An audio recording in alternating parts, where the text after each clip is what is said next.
I gotta wait. How long I gotta wait for a press record? Go. Welcome to the share, where Miss Dreme always has a story. I'm Dreme, a black woman with many beautiful interconnecting identities. A few I will name at this moment as we get started on this podcast journey together. A Bostonian, born and raised in the inner city, Dorchester and Roxbury neighborhoods, to a teenage single mother who has my whole heart. An educator, I've been working with youth and children since my teenage years, and formally, I have been teaching almost a decade now. That's wild to think about. An entrepreneur, I am the founder of The Chair, a black and brown centered tech platform dedicated to supporting people on their hair journey, where you can design hairboards, connect to hairstylists, and share hair care tips for a more joyous experience. I have a workable site, my prototype. It took me 2 years to build, and now I'm on this adventure that you're currently on with me. My goal for this podcast is to share stories, black stories, educator stories, entrepreneurship stories, and hair stories. I want you to leave each episode with the opportunity to gain new insight, just a glimpse into my world or the worlds that are featured on my podcasts, a little chuckle during your day or night, possibly a little anger to encourage you to advocate for justice, and hope to continue learning and dreaming. So come in and listen to the beautiful voices in the chair as they share their stories, starting with me. Where we share stories in the chair.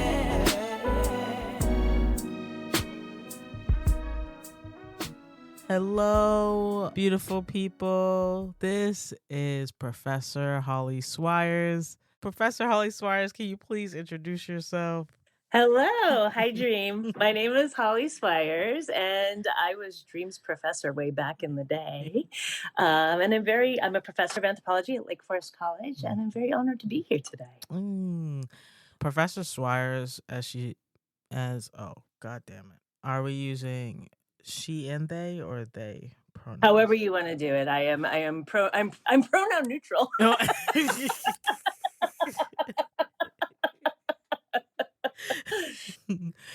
Professor Swyers, there's many, many, many memories that I have, but how I was introduced was everybody was scared. So I came back from studying abroad.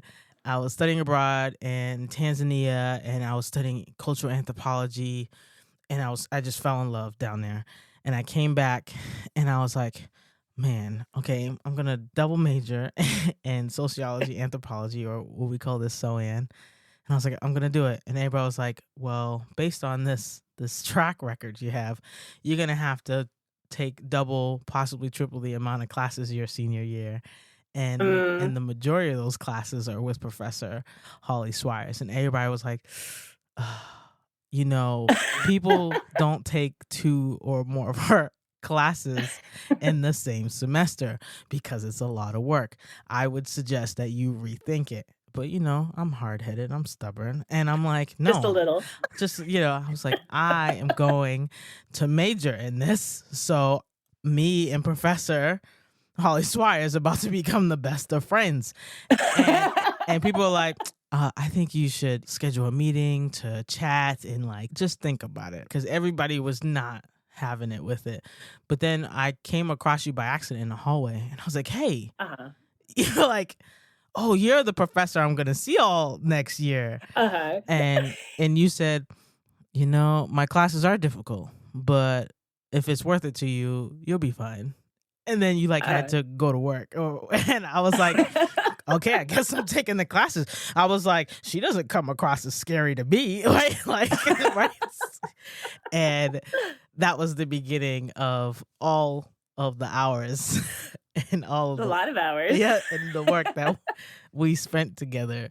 Yeah. But it was the beginning of so many beautiful seeds that you planted in my life for the future. So I wanted to say thank you.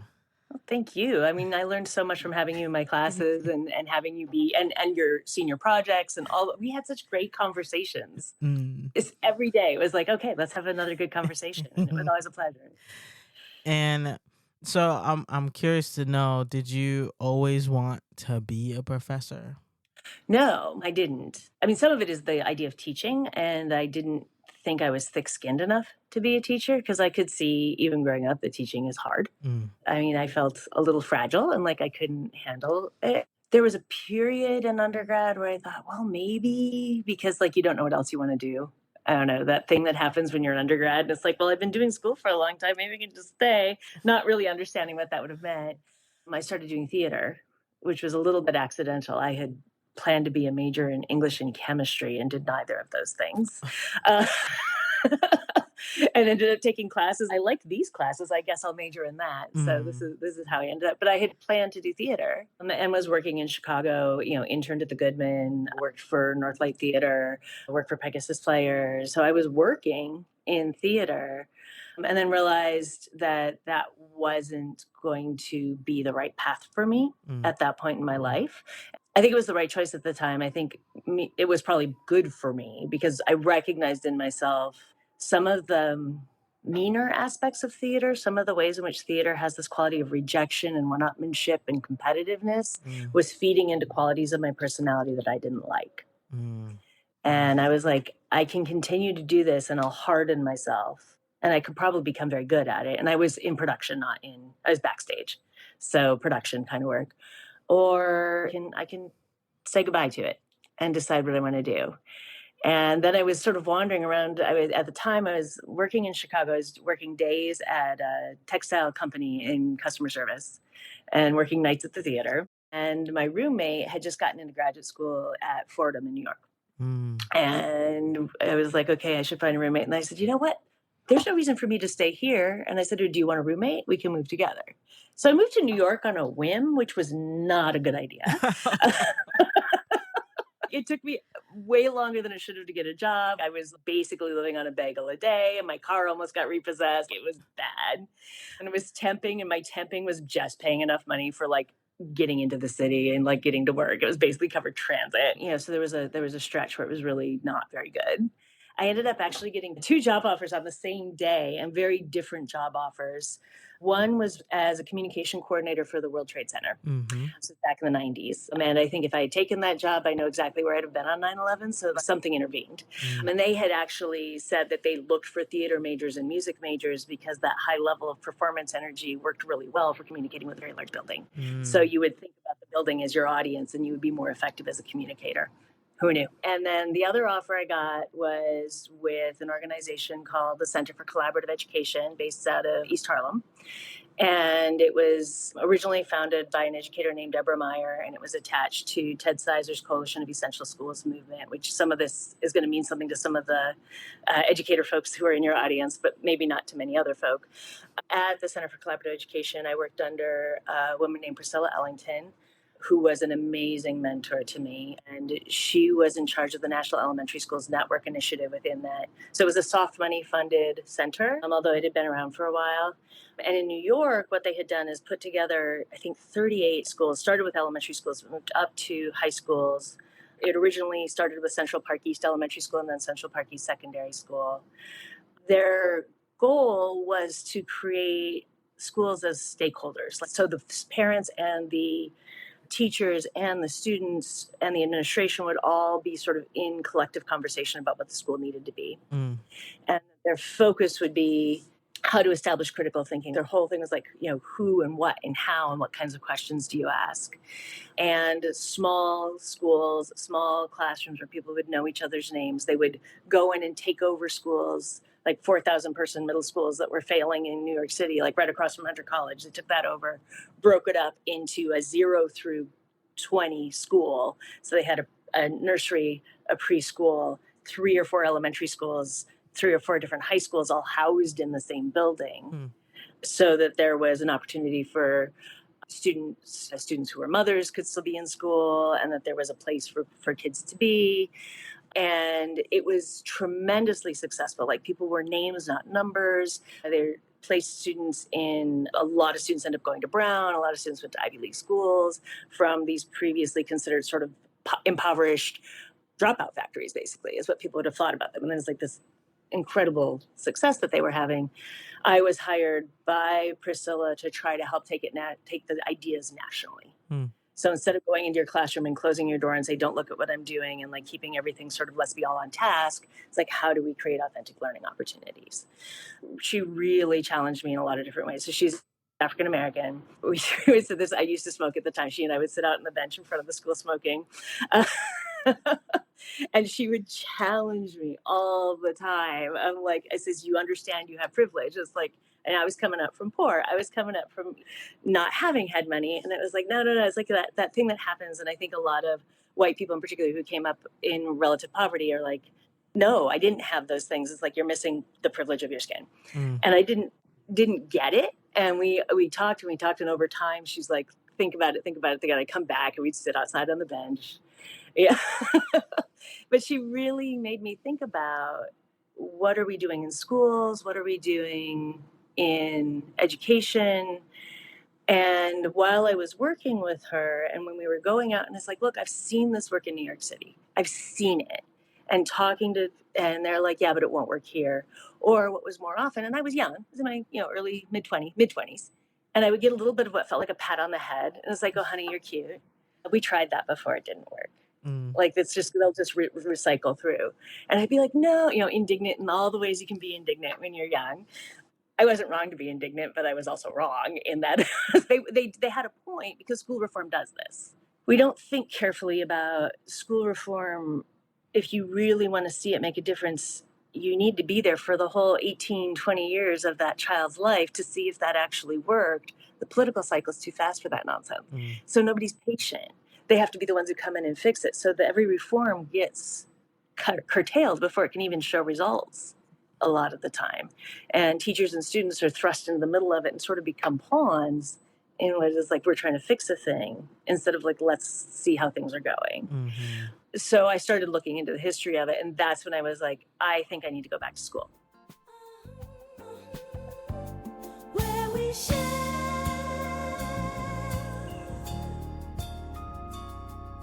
stories in the chair.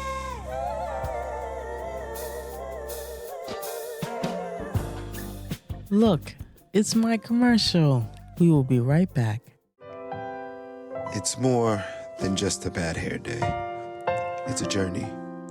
Finding the right hairstyle isn't easy, nor is finding the right stylist or the right products. Looking in every corner of the web gets messy, overwhelming, and exhausting. All the ads, the articles, the products, the videos, it shouldn't be this hard, but it is. And now, it isn't. The Chair. A black and brown centered platform where you can design hairboards, connect to hairstylists, and share hair care tips for a new, joyful path on your hair journey. Avoid the clutter, save yourself hours, months, and even years of research and poor trial and error. Everything you need and only what you need is in one place. Hairboards made by people like you, for you. Find the right products, the right people, the right answers for you, stress-free. Join the Chair community and make every day a great hair day. When you share your pain, you allow others to help you. And when you share your success, you help others get theirs. Lean on the Chair. We got you. No stress, no strife. In the chair, the chair, the chair. All right. I need to go back to graduate school and figure out, why does this keep happening? Why are we doing this thing over and over and over with our schools, and what's it serving? In that moment, planning to go back to earn a PhD, I chose anthropology because it felt cultural to me. It didn't feel like it was like it was too big to be just a policy thing. There was something else. At that time, when I went to graduate school, hoping to go into policy. So I wanted to understand it in a way that I could bring my understandings into policy and hopefully make a difference that would sort of allow for longer form. So anthropology was the basis of the ed policy umbrella that you had at the beginning. That was well, what I saw it more is, I mean, people talk about the United States like it doesn't have culture, which is nonsense. The United States has culture. Mm-hmm. And that is informing, because what school is for is to convey culture to the kids. You're teaching babies how to be Americans in whatever form that is. And everybody's experience of what an American is going to be different, and that gets determined by all sorts of things. Mm-hmm. But that's what schools are doing, is teaching them what their place is in an American social order. And so if we're messing around with it, what is happening culturally? This is a cultural reflection. That's how I saw it. Like all the policy and stuff, like, yes, I believe in all those things of like, I want people to be successful and I want there to be equity and all of those things. But how can that same thing have so many different iterations, that some of which clearly are inequitable? What are we doing? What is the thing we actually want? And that's a cultural question to me. How do you, when thinking about that, if thinking about policy is moving too fast and not being thorough enough, thinking about the why behind their decisions, did you think majoring in anthropology would slow that down or be able to keep up with the speed of policy? Well, there's a reason I'm not in policy now, because I kind of realized that. I think at the time I thought I could figure out what the key of the thing was. And what I write about in my dissertation is actually what I was thinking of as a bug, as a feature. So the system is built to do this, and it's frustrating because the ideological positions of the United States, going all the way back, is like we have this idea of freedom and we have this idea of equality. And those two things are limits to one another. They're polar and they move. And so they cycle through as we go too far one direction, and then the pendulum swings way back the other way and way back the other way. And so there's this competing narrative that's happening all the time, and it's sort of culturally embedded. And we think about that. I mean, that's sort of what meritocracy is. That's the idea of like, everybody starts, the falseness of the equal, everybody starts at the same point. And we all know that's not true, but yet that's the ideology behind it, is like, this is a land of opportunity. You can do these things. So you can do whatever you want, and everybody should have equal opportunity to do all of them. But all these things are just mythic. They're just myth. But the schools are designed to help us sort of place ourselves within that myth, right? How we're taught is like, oh, I must have earned this place at the bottom, as opposed to there's something wrong with the system. There's qualities of that. But everybody's myth is real. Can you say that differently? So if the beliefs that are being taught to us are mythic and we're placed in the middle of that, right? I think about when we were reading Fanon, yes. When we were looking at Black Man, France, Double Consciousness. That's Fanon. Yeah. When we were reading... Okay, sorry. Just a second. Yeah. I was pretty sure that's where you were going. Yeah. When we were reading that, the two of us, I will always remember when the two of us were reading that book, and we were looking at his words, and we were having the same conversation from a different perspective. And there was something that I said that you didn't see, and there was something you said that I didn't see. And in that moment, for me, I felt like, okay, it doesn't matter that we're reading the same book. The interpretation of this book is what is most important here. And if we are confident enough to be able to talk to each other about our interpretations and pull it apart, to be able to understand where we are coming from, not to convince each other otherwise, but just to understand. And so that thought, how is that thought mythic? So what is that? I mean, so in some ways, what I would say that makes, yes, the myth is real. And this is however you spun that myth, or however I'm using spin and that sounds negative. However you've lived that myth, because you've lived inside that myth. However you've lived that myth is real. I'm not trying to say that's not real. But what I would say makes it mythic is that it can take these very different readings or these very different understandings of them and make it seem like you're talking about the same thing, even though you're not. Okay. So you recognize the signposts, even if the signposts don't mean the same thing to you as they mean to the other person. So you think you're having a conversation and you think you're all on the same page, and you're really not, because you aren't sitting down to have that conversation. Say, wait a minute, what does that actually mean to you? Because you've assumed that because you all come from the same background, that you got it. Mm-hmm. And that we see these moments. Graduate school professor talk about if a failure to catch the referential football, right? You sent it and they look like they've got it, but no. Like so this idea of the misrecognition or méconnaissance, like you misunderstand it. You think you're in accord and you're not. Mm. And the quality of the sort of myths that we get through school is that we can all narrativize using that myth without realizing we're not seeing the myth the same way. Because all the features look the same. It's the same book, but it's not the same experience. So when you are having these conversations with Priscilla, your smoke breaks, you are beginning to read the same book when it comes to conversations surrounding identity and education. We're beginning to. I mean, I think that's an ongoing conversation.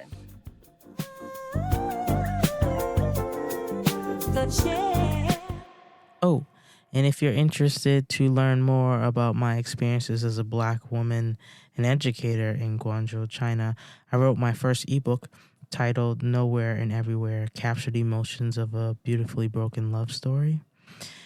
It is on lulu.com. Take a read and see some beautiful photography of mine. Enjoy the rest of the show.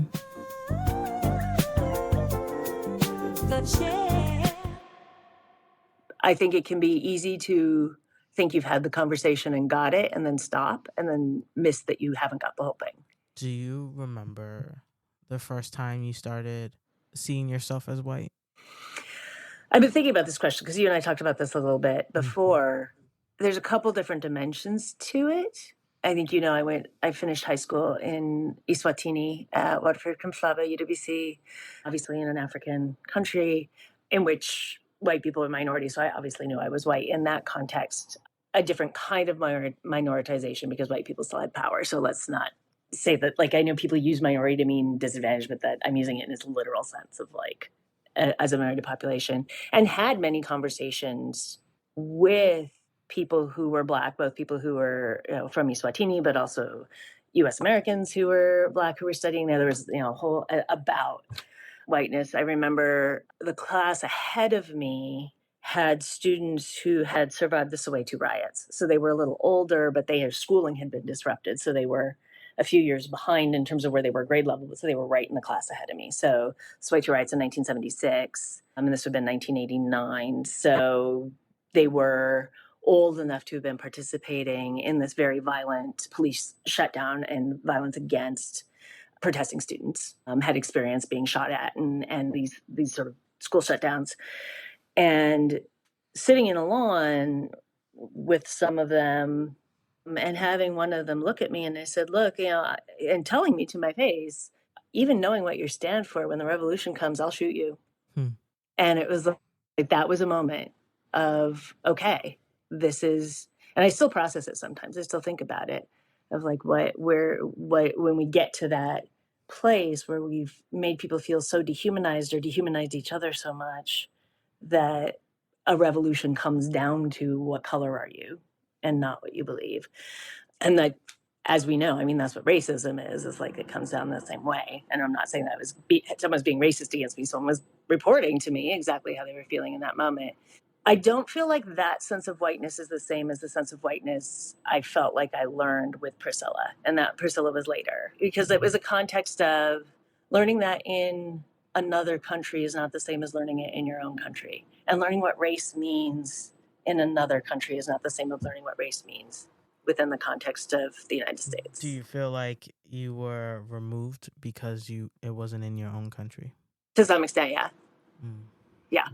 Yeah, I was able to go there. I was able to participate in letter writing campaigns and advocacy for what was called the Democratic Party in South Africa at the time. This was right before apartheid fell. So apartheid fell while I was there. And there was a big election. This is when F.W. de Klerk was elected. And we were all we would go into South Africa and do work for the party, the Democratic Party, which was the one-man, one-vote party in South Africa at the time.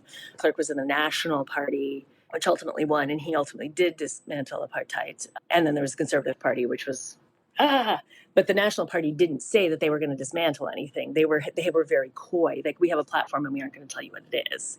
But it was, I can go in and I can righteously be this person who's coming in to help this other country. I mean, it sounds very white savioristic, and it probably was at the time, even though I didn't feel it that way.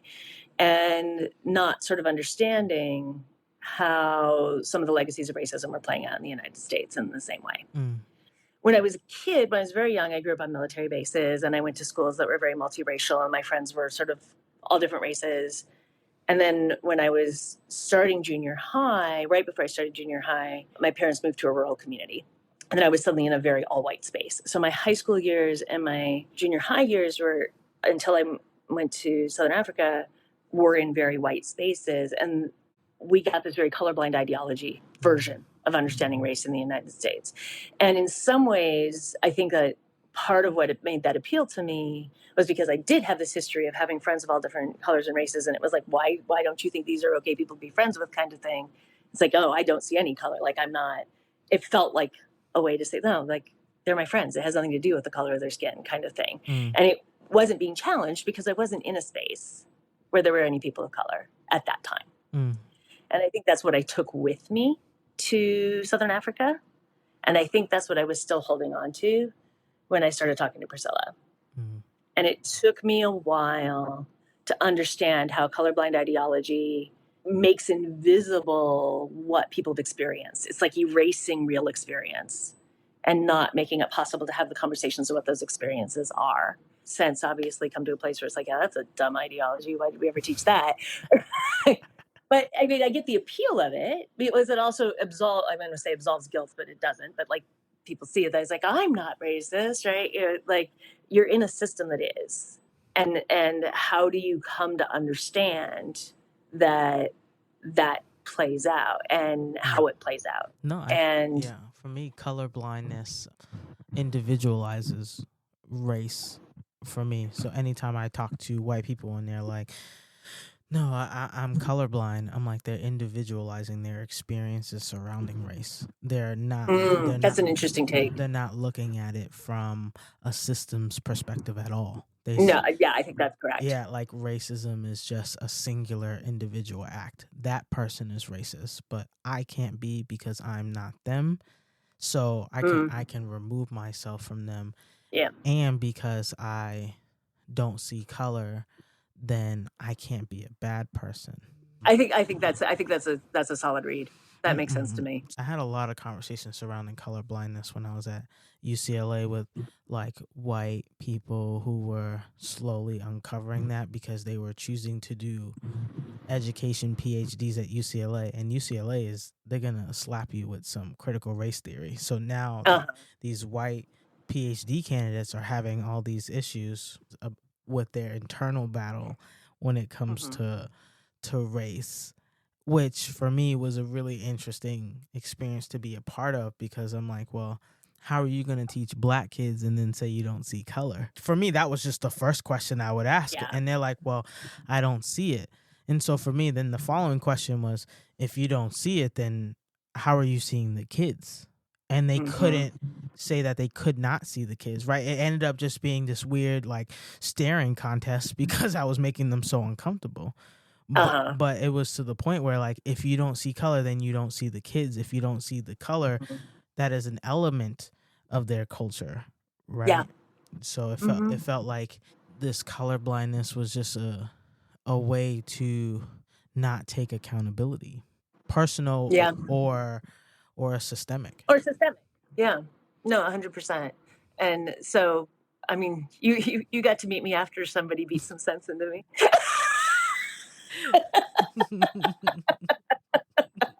But I do think about it. I think about it when I'm teaching students who are struggling with these questions, and especially white students who are like, it's like, let's break this down. And I know it's not fast. It's like, I'm not going to convert somebody overnight. I'm not going to get somebody to see something. It's like, let's think about this together. Let's push and push and push and push. And I do take seriously the charge that for some of this work, it's like, as someone who is white, it is not, is part of my job is to help people see this and not to say, oh, the Black person has to do that for me, or the brown person has to do that for me. It's like, this is, if I'm understanding this and I've worked with people and they got me to understand it, I need to share that understanding so that other people can have those understandings and conversations. And so they aren't, however, unintentionally victimizing or undermining my colleagues of color and my friends of color by making them explain things that should be visible. Professor Holly Swyers, thank you so much for sitting in the chair and sharing your stories. I truly appreciate you coming on and talking to me. I hope it's been a fruitful conversation. I've enjoyed it. Yes. I hope it's the start of, I mean, you and I will obviously continue to have conversations, but I hope this can be a space for people to have conversations amongst themselves, even if it's like, what was that person talking about? But I think it's a useful, I think it's a great conversation starter. Welcome to the chair, where Miss Dreme always has a story. Thank you for listening to an episode of The Chair. I, of course, would love your continued support.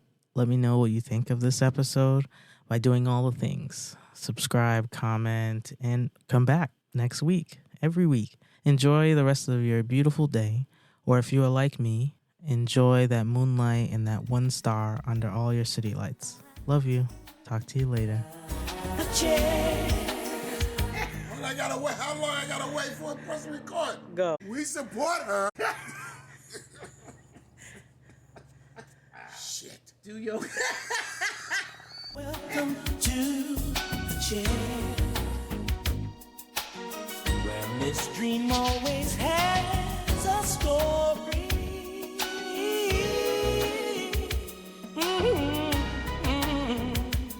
Where we share stories in the chair.